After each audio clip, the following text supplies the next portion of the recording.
talking about the STEM school located in Highland Ranch.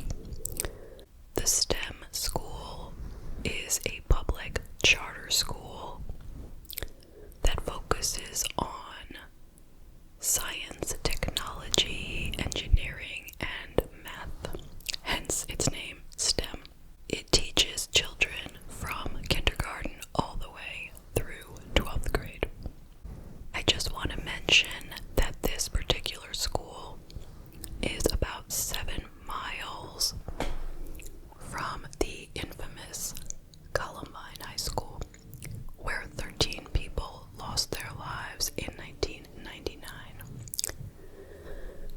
And this story comes to us about 20 years after that. It was May 7th, 2019. And there are 2 people that we're going to spend most of our time talking about. That is 16-year-old Alec McKinney and 18-year-old Devon Erickson. So let's start with Alec McKinney. Alec was actually born as Maya Elizabeth McKinney on April 14th, 2003. He lived in Castle Rock, which is about 30 minutes south of the school, and he lived with many extended family members. I believe it was about 10 people, which included his grandparents, aunt, uncle, mother, and siblings. I don't know exactly when he began to transition. It was at some point in his teen years, and there isn't really much available involving the details of that. His father, whose name was Jose Quintana, had a history of drug and alcohol problems, and he had not been an active part of Alec's life in recent years. Jose had been jailed for 15 months after a 2009 domestic violence incident against Alec's mom.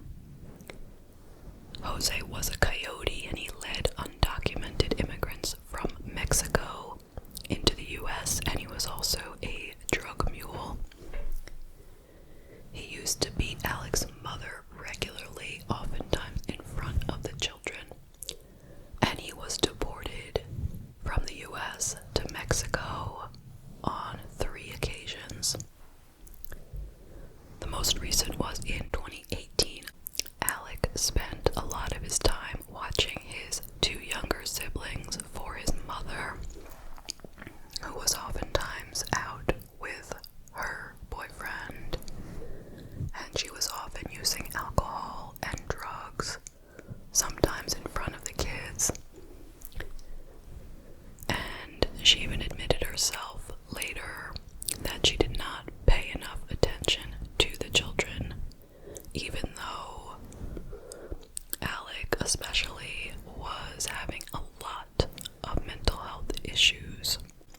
Now, Alec was dealing with a lot of self-loathing. He was engaging in self-harm in the way of cutting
So, now I'm going to go through a little bit of a timeline. Starting in December of 2018, a parent anonymously contacted the Board of Education and complained that there was a toxic amount of bullying going on in this school. So, the person who received that complaint spoke to the director of the actual school, and where it went from there was it turned into a defamation lawsuit against the parent who suggested that there was bullying, because I guess they didn't feel that there was any. On April 26th of 2019, Alec posted on Twitter a post that had to do with how his mother had said she didn't like what he was turning into.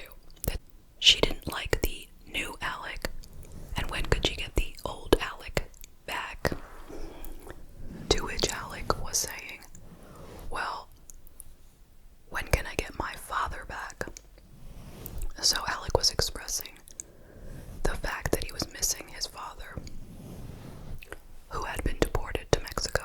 On April 29th, 2019, somebody visited the school's Wikipedia page, and there was a sentence on there that said, quote, "Anti-suicide programs are implemented in the school to help lower chances of suicide and school shootings." And the anonymous person added to that, quote, "Do they work? We shall see." Now, they weren't able to find out who wrote it, but it had been written by somebody near the school. And some people felt that that was a warning. May 7th, 2019. This was the day that Alec and Devon decided that they were going to carry out an attack on their school. So they started out, they went to school that day. Then the two of them went over to Devon's house, still during the school day. It was in the morning.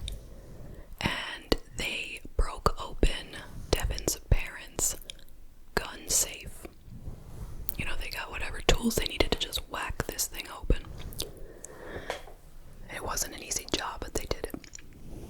And they stole 3 handguns and a rifle that were all legally licensed to the parents. But neither of these boys was old enough to get their own. So they put these into a guitar case, and they took a bunch of cocaine, and they headed back to the school. They decided they would enter through the middle school door. Remember, the school goes from kindergarten through 12th grade. So they knew that the middle school door would be a lot easier to get through because nobody would check them. So they entered and they headed to room 107 in the high school, which was, I guess, where the targeted people were. And it was their intention to kill everyone in that room. So, as I said, they headed into the room. It was in the middle of class time. It was actually around 1:53 p.m. at this point, still on May 7th. And Devon shouted, "Nobody move," and they both had gotten the guns out. Now, 3 boys were unbelievably brave. Like, I am so amazed at these boys. And I'm not saying that people should try to be this brave, but I'm just telling you what did happen that day. So this one particular boy named Kendrick Castillo, who was 18 years old, he jumped right on Devon, stopping him from shooting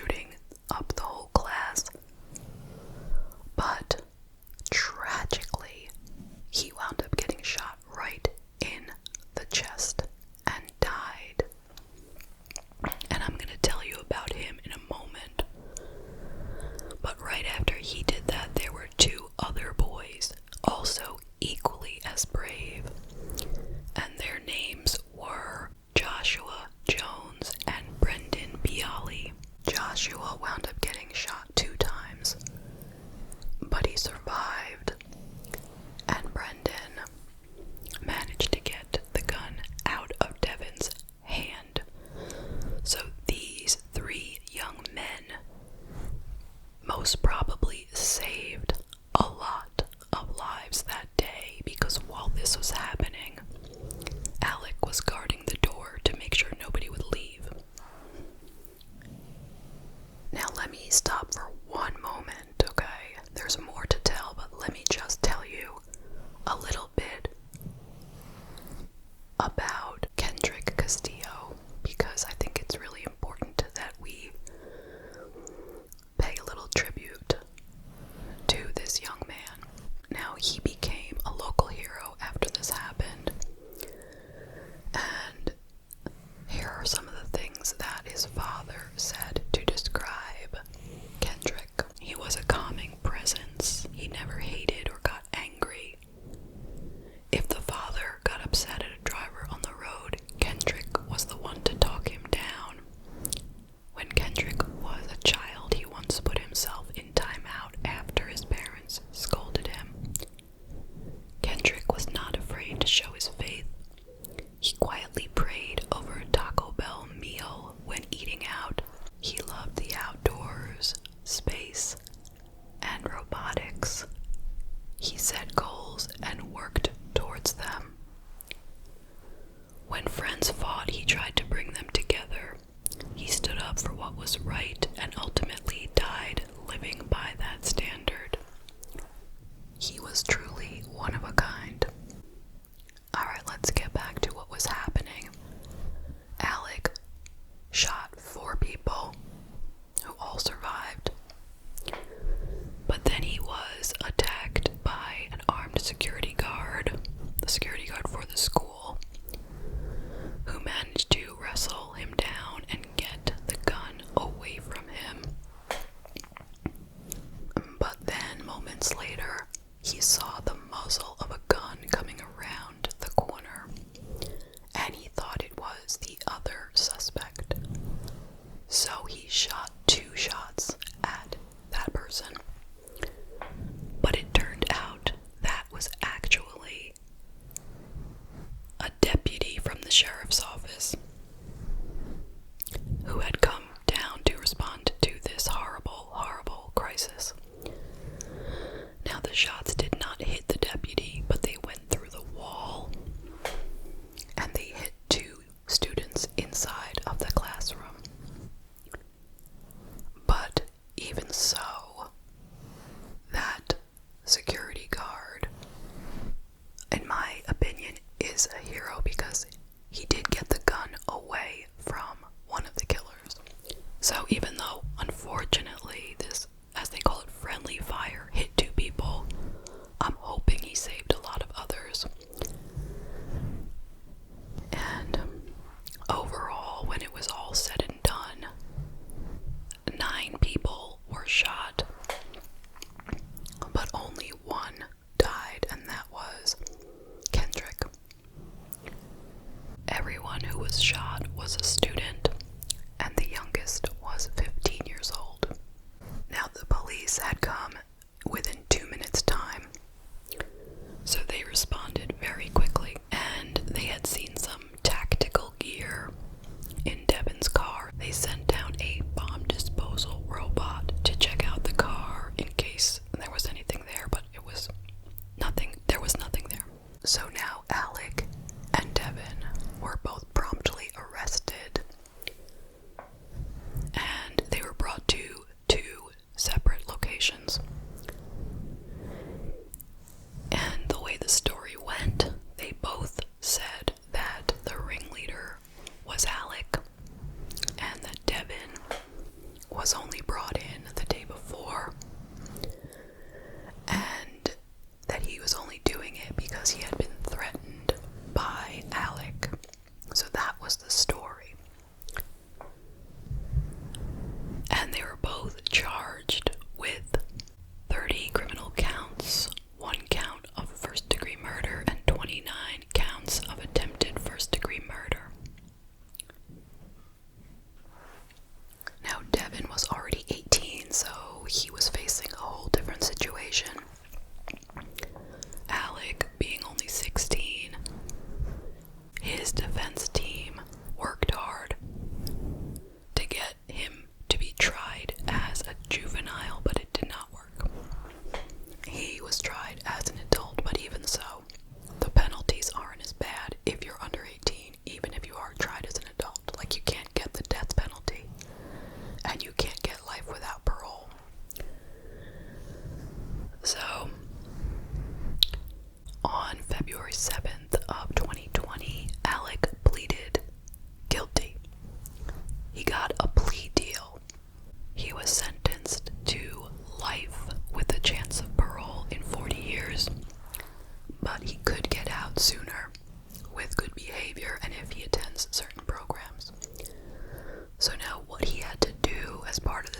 he was willing to tell the real truth.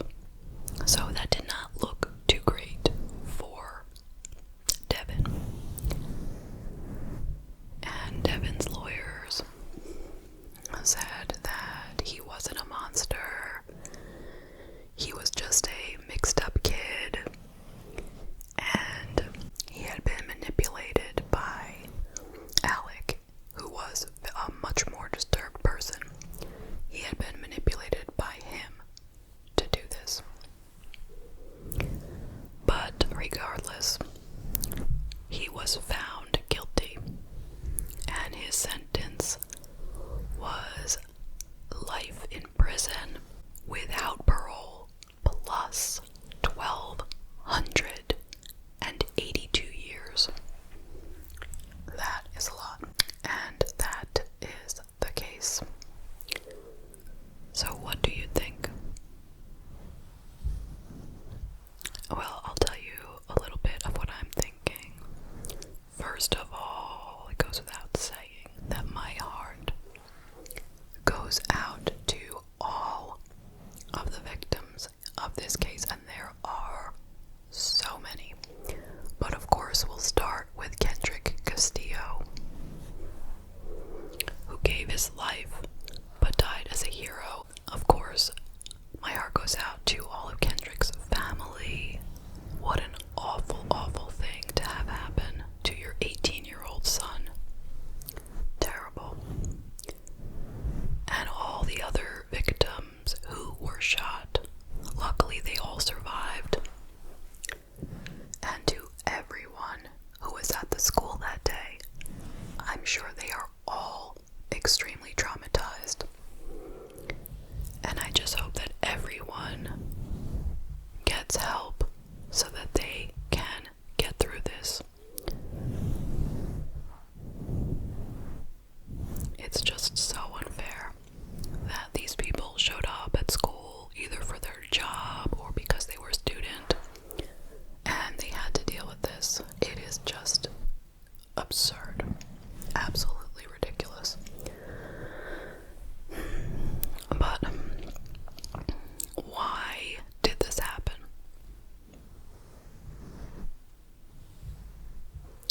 Of course, I believe it is the fault of the perpetrators, okay? Alec and Devon. All of the guilt lays on the two of them, without a doubt. And it certainly seems like Alec was a lot sicker than Devon.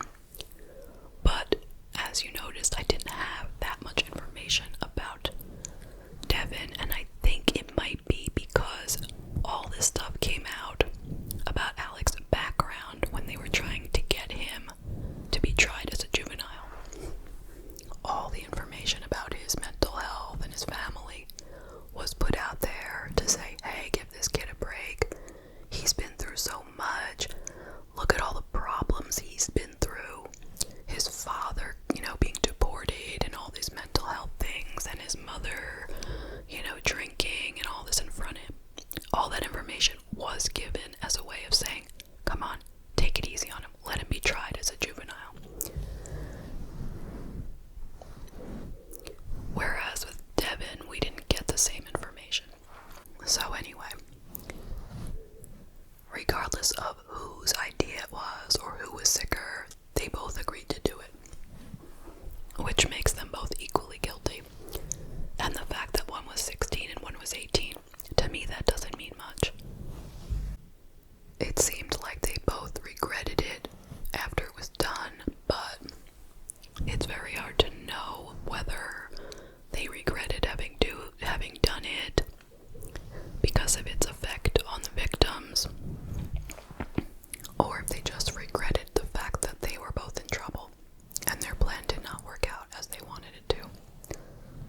far as mental health goes, let's take a look at Alec.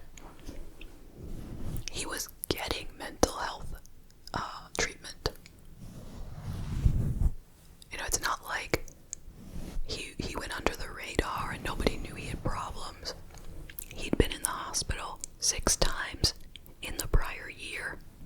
He was having regular therapy. He had been given medication.